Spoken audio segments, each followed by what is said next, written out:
mga ka-vlog! I'm Crescent Paper, a BSOP student from Surigao del Norte State University at Mainit Campus. At ngayon, ipakilala ko sa inyo ang isang nagtatanging puno, ang Bacan Tree.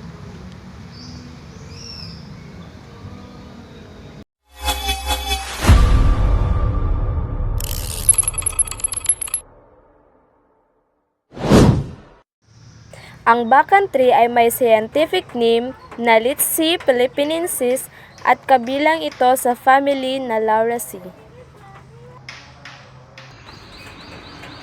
Ang Bacan Tree ay isang medium hanggang malaking puno na karaniwang makikita sa mga kagubatan sa Pilipinas.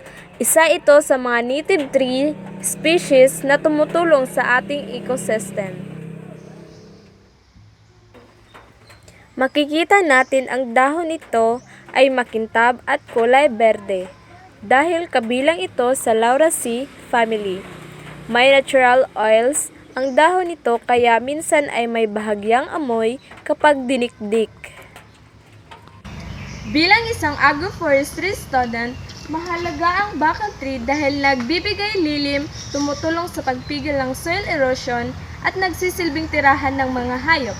At bilang isang katutubong puno sa Pilipinas, dapat natin itong pangalagaan upang maprotektahan ang ating kalikasan. Once again, I'm Creslan Epamper, your future agroforestry. May kasabihan, let's plant our trees and protect our environment. Maraming salamat sa panonood. Paalam!